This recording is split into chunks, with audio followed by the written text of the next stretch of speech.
आप सब बहुत थक गई होंगी इतना इंतजार करते करते, गर्मी भी है।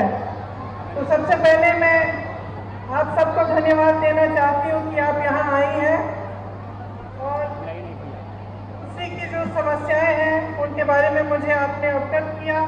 उसके साथ साथ आप मेरी बातों को भी सुनने के लिए आई हैं। यहाँ महिला कांग्रेस की अध्यक्ष वकील जी, पीसीसी के अध्यक्ष जी और हमारे जो गठबंधन की साथियां हैं, उन सबको मैं धन्यवाद देना चाहती हूँ कि उन्होंने ये प्रोग्राम आयोजित किया और आज यहाँ मौजूद है मंच पे। देखिए, हम सब महिलाएं हैं और महिला होने के नाते हम एक दूसरे को इस तरह से समझ पाते हैं जिस तरह से दूसरे नहीं समझ पाते, आदमी नहीं समझ पाते, क्योंकि हमारा जीवन अलग होता है। चाहे आप गांव में गरीब महिला हो, चाहे आप बड़े शहर में बड़े घर की महिला हो, महिला होने के नाते हमें संघर्ष का सामना करना होता है। किसी ना किसी तरह का संघर्ष हमेशा हमारे सामने आता है। जहां तक आपकी बात है, आप इतना संघर्ष कर रही हैं इतने सालों से, 20 सालों से, जब से ये सरकार आई है, आपको क्या मिला है? मैंने सबकी बातें सुनी। एक महिला नहीं थी, आंगनबाड़ी की महिलाएं थी, उनके प्रतिनिधि ने बोला, आशा बहुओं की प्रतिनिधि ने बोला, जीविका की महिलाओं के प्रतिनिधि ने बोला, स्वयंसेवक समूह की महिलाओं के प्रतिनिधि ने बोला, और सबने एक ही बात कही कि हमें सम्मान ही नहीं मिल रहा है। यही बात की अगर ठोस तरीके से देखा जाए तो जो वेतन मांग रही हैं, जो कह रही है कि हम दिन रात काम कर रहे हैं, हमें 12 बजे रात को फोन आता है तो हम चले जाते हैं किसी की डिलीवरी कराने। हम इतने छोटे 10 दिन के बच्चे को साथ अपने साथ ले जाकर गए हैं कोविड के समय। तो हमें 24 घंटे मौजूद होना पड़ता है, 24 घंटे तैयार होना पड़ता है काम करने के लिए, लेकिन हमारा सम्मान नहीं है, हमें वेतन ही नहीं मिलता। सब यही कह रहे हैं कि सरकार उनको जो मानदेय दे रही है, कहीं 1500, कहीं 3000, ये कोई मानदेय है? ये आज के जमाने में आप बाजार जाओगे, आपको क्या मिलेगा 3000 रुपए में? 1000 रुपए में क्या मिलेगा आपको? आधी चीजें आप छोड़ के वापस आ जाएंगे और आपको महीने में 1000 रुपए दिए जा रहे हैं। त्योहार आते हैं, बच्चों की शिक्षा करानी है, बच्चे बीमार पड़ जाते हैं, घर के छप्पर में कोई लीक आ जाता है, पानी आ रहा है, उसकी मरम्मत करनी है। कैसे करते हैं आप ये सब? और जब आपको बुलाया जाता है, आपको हाजिर होना पड़ता है। तो चाहे आप किसी पाठशाला में काम कर रहे हैं, चाहे आप मिड डे मील पका रहे हैं, चाहे आप स्वास्थ्य की सुविधाओं में मदद कर रहे हैं, चाहे कुछ भी कर रहे हैं, आपके 8 से 10 घंटे इसी काम में गुजरते हैं। आप घर आती हो तो ये नहीं है कि आराम से लेट सकती हो। आप घर आती हो तो आपको अपने बच्चों को संभालना है, उनकी पढ़ाई की देखरेख करनी है, किसी का स्वास्थ्य ठीक नहीं है उसका देखभाल करना है, पूरे घर को खाना खिलाना है, परिवारजनों को खाना खिलाना है, और जब तक वो सब सोते नहीं है तब तक आप सोती नहीं हो। सच है कि नहीं है? सच है ना? तो ये समाज और ये जो सरकारें हैं, ये आपका सम्मान क्यों नहीं कर रहे? ये मैं पूछना चाहती हूँ। आपने सोचा है कि चुनाव आ रहा है, चुनाव के आज शायद 1-1.5 महीने पहले हम चुनाव आ रहा है तो आपको 10,000 रुपए मिल रहे हैं। तो ऐलान हो गया है कि आपको 10,000 रुपए दिए जाएंगे। 20 सालों से यहां कौन सरकार में रहा? 20 सालों से किसने नीतियां बनाई? 20 सालों से ये 10,000 रुपए आपको क्यों नहीं दिए? अब चुनाव आ रहा है तो उन्होंने कह दिया कि 10,000 रुपए आपको मिलेंगे, लेकिन ये नहीं कह रहे कि हर महीने मिलेंगे। ये नहीं कह रहे कि आपका मानदेय 10,000 रुपए हो जाएगा, कि उसको बढ़ाकर हम आपको 10,000 रुपए देंगे। ये सिर्फ ये कह रहे हैं कि अब बड़ी संख्या में हम महिलाओं को 10,000 रुपए दे देंगे। क्यों? ताकि आप अपना वोट उनको दें। सिर्फ एक ही मकसद है, एक ही नियत है। महिला पर क्या बीतती है? महिला जब एक जगह से दूसरी जगह जाती है तो असुरक्षित महसूस करती है अपने आप को। अपराध बढ़ गए महिलाओं पे, 10 गुना बढ़ गए होंगे।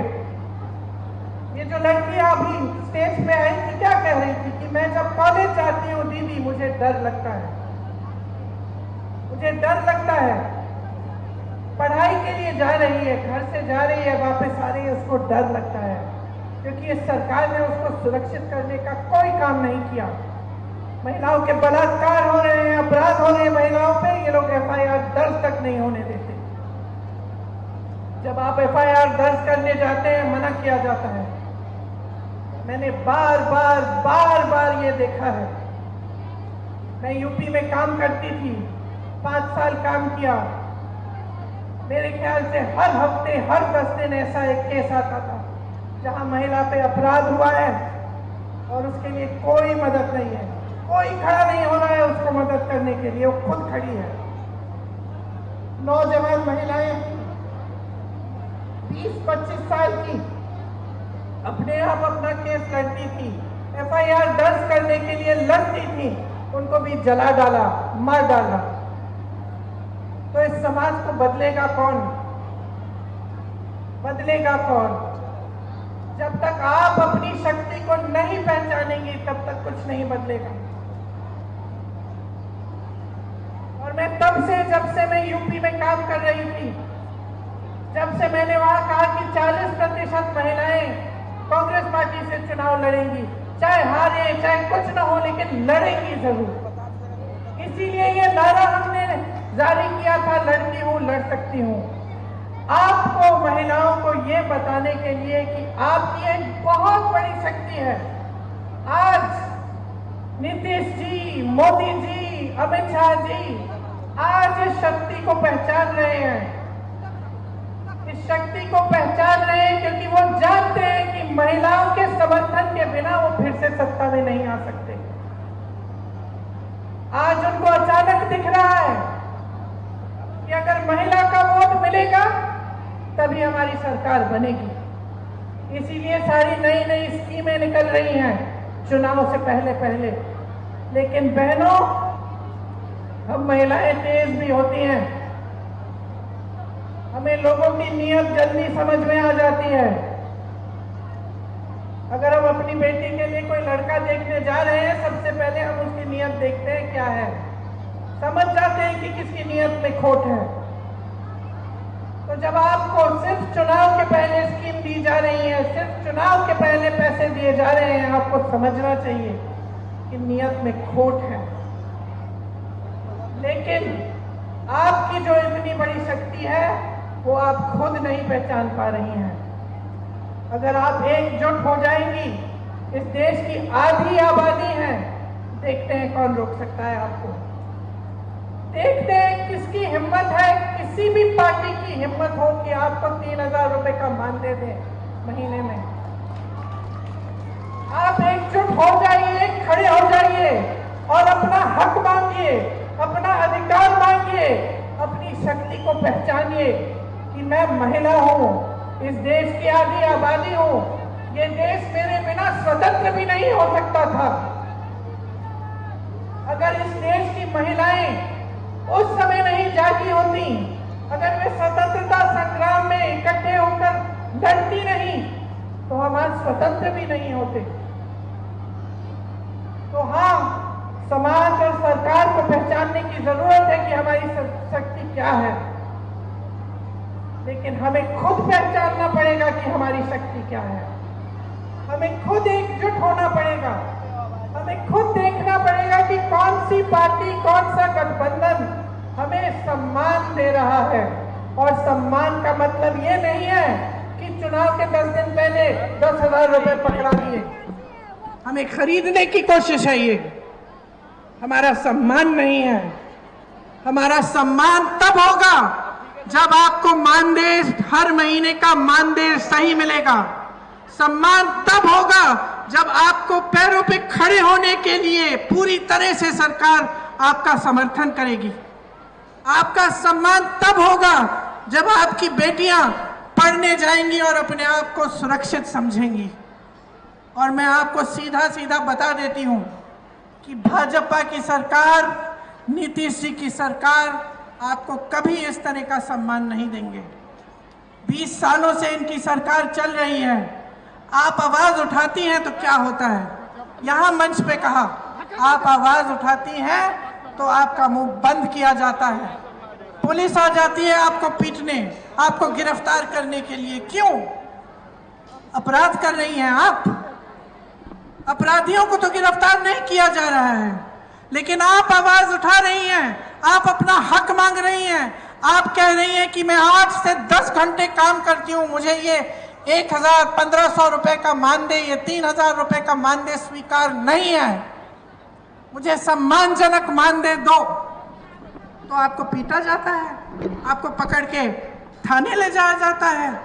ऐसी सरकार कभी आपका सम्मान नहीं कर पाएगी।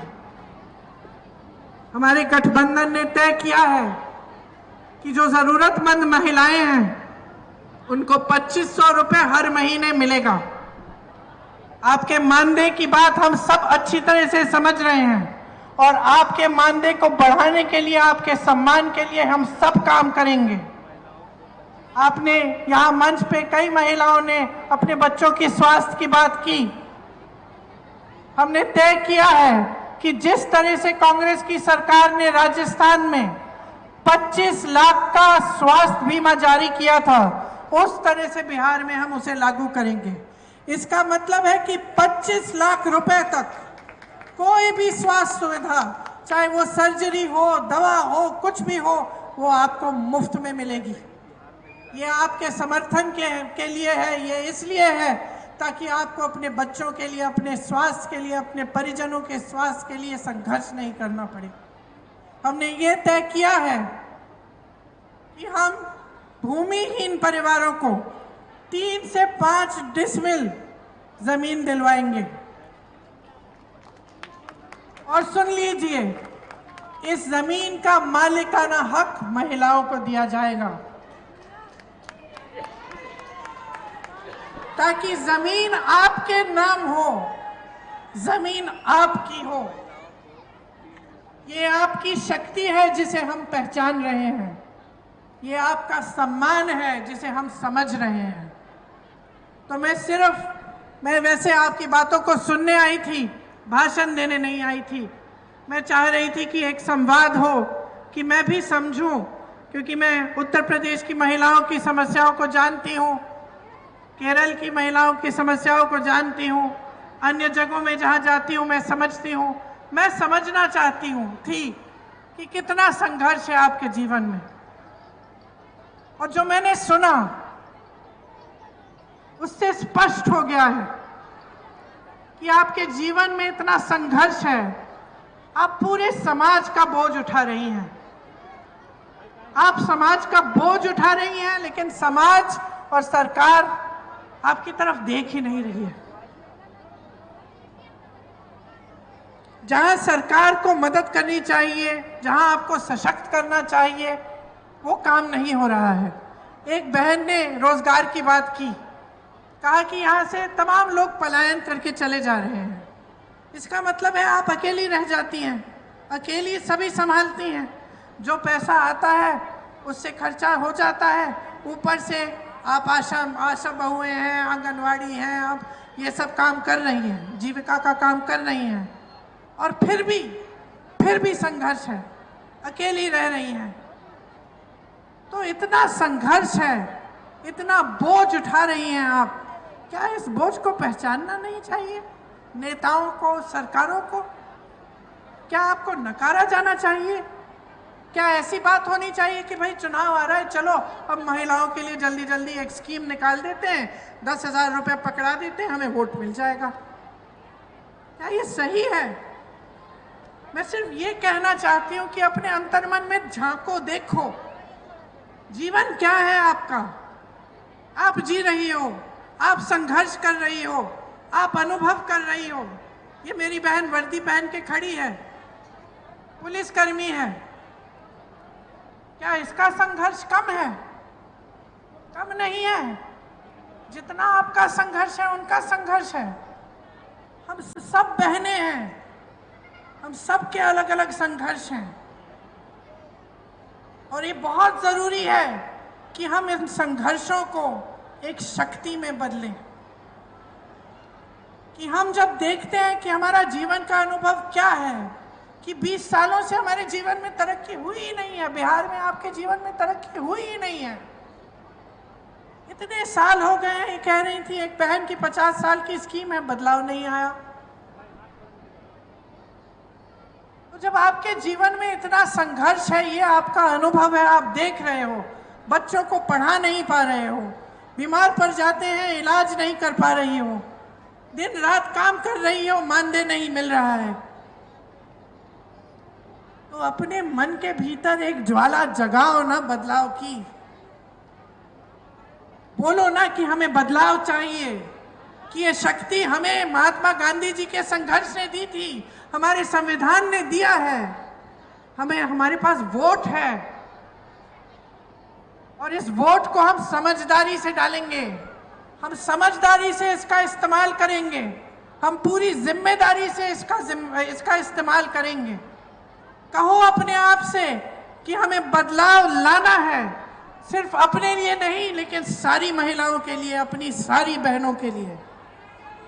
जो सरकार, जो नेता महिला की शक्ति नहीं पहचानेगा, जो चुनाव के समय सिर्फ अपने मुंह दिखाने आएगा और बोलेगा कि लो एक स्कीम निकाल दी आपके लिए, लो 10,000 रुपए, लो 5,000 रुपए, उसको सबक सिखाइए, सबक सिखाइए, उसकी नीयत को पहचानिए, पहचानिए कि आपकी अपनी एक बहुत बड़ी शक्ति है, जो इस देश की सबसे बड़ी शक्ति है। इस देश का भविष्य आपके हाथों में है।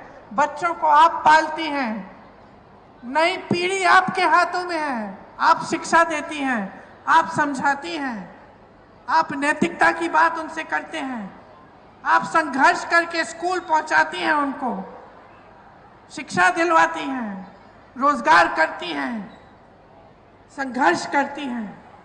तो मैं सिर्फ इतना कहना चाहती हूँ कि अपनी शक्ति को पहचानिए, खड़े हो जाइए, जो सामने आता है, जो स्कीमें आपको बताता है उसको पहचानिए, जो सचमुच आपकी भलाई चाहता है उस नेता को भी पहचानिए। मेरे भाई राहुल गांधी ने पूरे देश में संघर्ष किया, किस लिए? सामाजिक न्याय के लिए। और सामाजिक न्याय में शामिल क्या है? कि महिलाओं को न्याय मिलना चाहिए, कि महिलाओं को सम्मान मिलना चाहिए। इसलिए आज ज़्यादा लंबा नहीं बोलूँगी, सिर्फ ये कहूँगी कि चुनाव आने वाला है, परिस्थितियों को समझ लीजिए। आपकी अपनी परिस्थितियाँ जो हैं उनको आप समझती हैं, जो चुनावी परिस्थितियाँ हैं, जो राजनीतिक परिस्थितियाँ हैं उनको भी समझिए, और ये समझिए कि इस चुनाव में नीतीश जी और भाजपा की सरकार को आपको हराना पड़ेगा।